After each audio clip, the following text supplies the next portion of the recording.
पैरों च रस्सियां पा के इन्होंने पुट्ठे लटका दो ताकि कौम देख सके कि इस मुल्क के हुक्मरान जो है वो जो 6 करोड़ का तबका है, 6 करोड़, क्योंकि ये जो तुम्हारे अवामी नुमाइंदे हैं जिन्हें खो के हुकूमत ली है, खो के समझते हो ना, छीनी है हुकूमत, चोरी की है, ये तुम्हारा हक जो है उसका तहफ़्फ़ुज़ करने के लिए तैयार नहीं है। सो मैं ये समझता हूं कि वो सेक्टर जो फिस्कल ईयर में 2020 और 21 में पाकिस्तान की जीडीपी में जिसका 22.7% हिस्सा था, 2020-21 में जो पाकिस्तान की लेबर फोर्स का 37.8% था, आज उसकी जीडीपी में भी हिस्सा ज्यादा है, आज उसका लेबर फोर्स में भी हिस्सा ज्यादा है। और उसी सेक्टर को डिफेंड करने के लिए, एक्चुअली डिफेंड भी थोड़ा ज्यादा हो जाएगा, उसको जिंदा रखने के लिए, उनको जो है उनकी रूह उनके अंदर रखने के लिए हम जो है वो बेबस है। ये वो किसान है जिसने बीज उधार लिया है, ये वो किसान है जिसने खाद उधार ली है, ये वो किसान है स्पीकर, डिप्टी स्पीकर साहब, जो आपके मेरे दरवाजों पे, क्योंकि सिंध का भी यही इशू है, वो बेचारा कभी बिजली का बिल लेके आता है कि मेरी किस्तें करा दो, वापडा वाले बड़े जालिम है, कभी वो कहता है शुगर मिल वाले को फोन कर दो मेरी चीनी की पेमेंट हो जाए ताकि मेरा लाइवलीहुड जो है उसका कोई गुजारा हो सके। मैं सिर्फ ये कहना चाहता हूं कि ये जुल्म न करें, इस जुल्म से आप करते हुए डरें, क्योंकि जिस दिन ये बार आ गए, सानू तो तुसी बार बार कहते हो ना कब आ रहे हो बाहर, कब आ रहे हो, जिस दिन ये बार आ गए, जो जल्दी मुझे लगता है कि आ जाएंगे, उस दिन आपका क्या बनेगा? किस मुंह से अपनी हुकूमतों को डिफेंड करेंगे? किस मुंह से अपने हलकों में जाएंगे? किस मुंह से अपने हलकों में फातिहा और जनाजे अटेंड करेंगे? ये किसान है, इसका तवक्कल अल्लाह की जात पे सबसे ज्यादा है, बीज फेंकता है, उसके बाद पानी लगाता है, फिर रब पे छोड़ देता है कि बारिश होगी, मौसम गर्म होगा, मौसम सर्द होगा।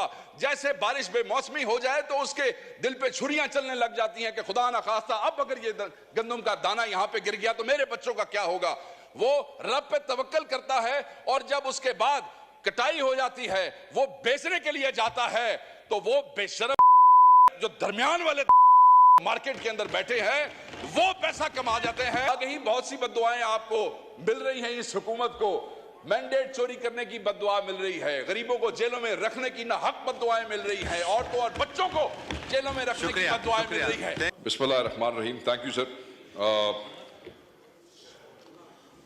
मेरा ख्याल था कि गौस साहब मेरे से पहले बोलेंगे, मगर अब उन्हें मेरे बाद जरूर मौका दीजिएगा। मैं गंदम के हवाले से बात करना चाहता हूं, अगर आपकी तवज्जो हो तो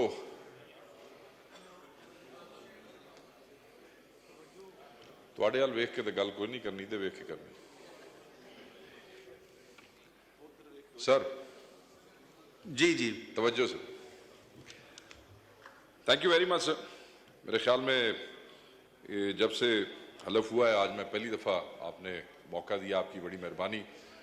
और इस इशू पे जो मेरे मुल्क के किसानों के दिल के करीब है, और आज हमारा पंजाब का किसान, सिंध का किसान बड़ी मुश्किल में है, बड़ी अजियत में है, बड़ा परेशान है, और सबसे बड़ा जुल्म यह है कि उसकी इस परेशानी, उसकी इस अजियतनाक जिंदगी और उसके इस लम्हे के जिम्मेदार वो लोग हैं जो अपने आप को अवाम के लीडर कहते हैं। उनके फैसलों की वजह से आज किसान इस अजियत का शिकार है, उनकी नालायकी की वजह से आज किसान इस अजियत का शिकार है।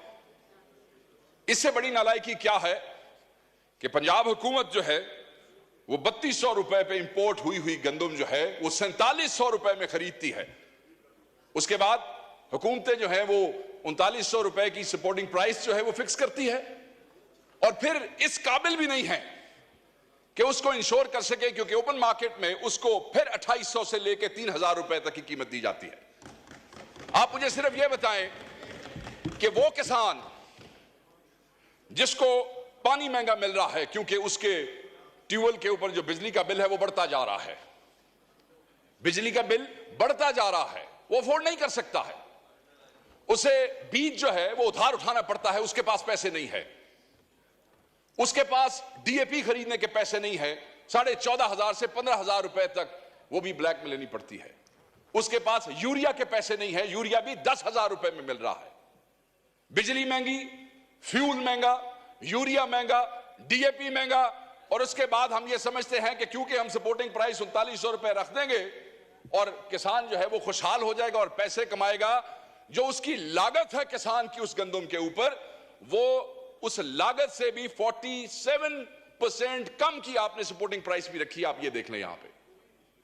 और जो आगे तकसीम पंजाब के अंदर हो रही है वो एकड़ पे 6 बोरियां हैं और 6 एकड़ से ऊपर की इजाजत नहीं है। 36 बोरियां, यानी कि 6 एकड़ से आगे, 36 बोरियों से आगे हिसाब किताब नहीं है, और उसका भी कोई खाता कोई नहीं चल रहा है। मुझे तकलीफ इस बात की है कि इस ऐवान में बैठे हुए ज्यादातर लोग जिम्मेदार हैं, ज्यादातर लोग काश्तकार हैं, कोई छोटा है, कोई बड़ा जिम्मेदार है, और अगर खुद जिम्मेदार नहीं है तो जिम्मेदारों के वोटों से इलेक्ट होकर यहां पे आए बैठे हैं। मगर आपने जैसे कहा कि एक पार्टी की तरफ से आपने उनको जोश दिलाया कि भाई बोलो, तुसी भी बोलो, तुहाडा भी सूबा है, तुहाडी हुकूमत है, तुसा भी गल करो। आपको बताना पड़ा है, दिल नहीं करता है। ऑब्वियसली जब अवाम के और किसान की गर्दन के ऊपर छुरी फेरोगे तो कैसे डिफेंड करोगे अपनी हुकूमत को? जब किसान को हलाल करोगे तो किस मुंह से डिफेंड करोगे अपनी हुकूमत को? इसलिए तकलीफ होती है। और 70 लाख टन सेलेबल गंदम पड़ी है पंजाब में, अभी मियां साहब ने कंफर्म किया, और उसमें से कहते हैं कि पास्को और जो सूबाई हुकूमत है वो कहती है जी सिर्फ 20 लाख खरीदनी है। मैनू ये दसो सर, ते बाकी 50 लाख अग ला छड़िए, बाकी 50 को क्या करें? आग लगा दें या चूहों को खिला दें या फिर वो फीड वालों को बेच दें। सुना है वो भी गंदम शंदम लेते हैं आगे मुर्गियों की दवाइयां बनाने के लिए, उनको बेच देते हैं। या फिर किसानों को कहते हैं कि तुसी अपने आप नु अग ला लो, क्योंकि ये जो तुम्हारे अवामी नुमाइंदे हैं जिन्हें खो के हुकूमत ली है, खो के समझते हो ना, छीनी है हुकूमत, चोरी की है, ये तुम्हारा हक जो है उसका तहफ्फुज करने के लिए तैयार नहीं है। सो मैं ये समझता हूं कि वो सेक्टर जो फिस्कल ईयर में 2020 और 21 में पाकिस्तान की जीडीपी में जिसका 22.7% हिस्सा था, 2020-21 में जो पाकिस्तान की लेबर फोर्स का 37.8% था, आज उसकी जीडीपी में भी हिस्सा ज्यादा है, आज उसका लेबर फोर्स में भी हिस्सा ज्यादा है। और उसी सेक्टर को डिफेंड करने के लिए, एक्चुअली डिफेंड भी थोड़ा ज्यादा हो जाएगा, उसको जिंदा रखने के लिए, उनको जो है उनकी रूह उनके अंदर रखने के लिए हम जो है वो बेबस है। ऑब्वियसली हमारे भाई वहां से कोई जवाब भी देंगे, सरकारी जवाब आएगा, ऐसे हुआ वैसे हुआ, हमारे पे भी कोई गुलफशानी करेंगे, ठीक है, मगर इससे क्या किसान की जिंदगी जो है वो आसान हो जाएगी? नहीं, आसान नहीं होगी। फिर जुल्म आप देखें सर, भाई बम्पर क्रॉप है, ऑलरेडी आपके कॉफर्स जो है वो भरे पड़े हैं गंदम से, ठीक है जी, और आप इंपोर्ट कर रहे हैं। हम तो सिर्फ अपने भाइयों से ये पूछना चाहेंगे कि उस हकीम लुकमान का नाम बता दीजिए या उस आइंस्टाइन का नाम बता दीजिए जिसने कहा कि बंपर क्रॉप भी पई जे बट कोई अपना भी सोच लीजिए, कुछ मंगवा लें वहां से, और वो मंगवा लिया। मंगवाने के बाद वही मैंने बात की कि 3200 और फिर हुकूमत ने वही 3200, अब जब पता लगेगा ना 3200 पे इंपोर्ट किसने की है, ये भी एक नई कहानी होगी, क्योंकि उस 3200 वाले से फिर 4700 पे आपने खरीदी क्यों? सो मैं ये बार बार नुक्ता इसलिए कह रहा हूं कि जनाब ये अवाम को, किसान को, ये वो किसान है जिसको पंजाब की कई शुगर मिलों ने अभी पिछले साल की गन्ने की पेमेंट नहीं की है। ये वो किसान है जिसने बीज उधार लिया है, ये वो किसान है जिसने खाद उधार ली है, ये वो किसान है स्पीकर, डिप्टी स्पीकर साहब, जो आपके मेरे दरवाजों पे, क्योंकि सिंध का भी यही इशू है, वो बेचारा कभी बिजली का बिल लेके आता है कि मेरी किस्तें करा दो, वापडा वाले बड़े जालिम है, कभी वो कहता है शुगर मिल वाले को फोन कर दो मेरी चीनी की पेमेंट हो जाए ताकि मेरा लाइवलीहुड जो है उसका कोई गुजारा हो सके। मैं सिर्फ ये कहना चाहता हूं कि ये जुल्म न करें, इस जुल्म से आप करते हुए डरें, क्योंकि जिस दिन ये बार आ गए, सानू तो तुसी बार बार कहते हो ना कब आ रहे हो बाहर, कब आ रहे हो, जिस दिन ये बार आ गए, जो जल्दी मुझे लगता है कि आ जाएंगे, उस दिन आपका क्या बनेगा? किस मुंह से अपनी हुकूमतों को डिफेंड करेंगे? किस मुंह से अपने हलकों में जाएंगे? किस मुंह से अपने हलकों में फातिहा और जनाजे अटेंड करेंगे। ये किसान है, इसका तवक्कल अल्लाह की जात पे सबसे ज्यादा है। बीज फेंकता है, उसके बाद पानी लगाता है, फिर रब पे छोड़ देता है कि बारिश होगी, मौसम गर्म होगा, मौसम सर्द होगा। जैसे बारिश बेमौसमी हो जाए तो उसके दिल पे छुरियां चलने लग जाती हैं कि खुदा ना खास्ता अब अगर ये गंदम का दाना यहां पे गिर गया तो मेरे बच्चों का क्या होगा। वो रब पे तवक्कल करता है और जब उसके बाद कटाई हो जाती है, वो बेचने के लिए जाता है, तो वो बेशरम और बेगैरत जो दरमियान वाले मार्केट के अंदर बैठे हैं वो पैसा कमा जाते हैं, मगर उस जिम्मेदार को कुछ नहीं मिलता है, उस किसान को नहीं मिलता है, उस पंजाबी को नहीं मिलता है, उस सिंधी को नहीं मिलता है। मैंने सिर्फ आपसे ये रिक्वेस्ट करनी है कि खुदारा उनकी जिंदगी आसान करें, इन डकैतों को बेनकाब करें, उनकी जिंदगी आसान करने के लिए कुछ ऐसी। सर, आपके इलाके में भी आप खुद जिम्मेदार हैं और मैं समझता हूं कि आप इस दर्द को मुझसे ज्यादा समझते हैं, क्योंकि आप तो खुद कल्टीवेशन करते हैं और बड़ी जबरदस्त काश्तकारी करते हैं।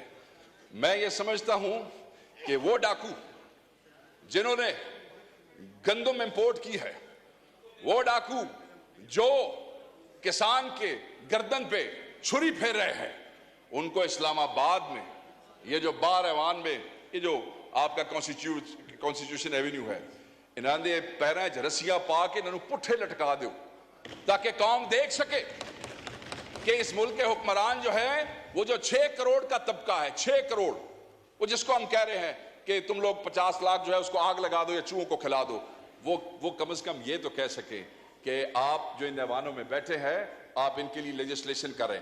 शायद आप इनके लिए सोचते हैं, शायद वो आपको दुआ दे दें, शायद उनके बच्चे आपको दुआ दे दें, मगर अगर न करेंगे और वो सड़कों के ऊपर आ गए, आपसे कंट्रोल नहीं हो सकेगा, वो बद्दुआ आपको देंगे। आगे ही बहुत सी बद्दुआएं आपको मिल रही हैं। इस हुकूमत को मैंडेट चोरी करने की बद्दुआ मिल रही है, गरीबों को जेलों में रखने की ना हक बद्दुआएं मिल रही हैं, औरतों और बच्चों को जेलों में रखने की बद्दुआएं मिल रही है। थैंक यू वकास साहब, थैंक यू।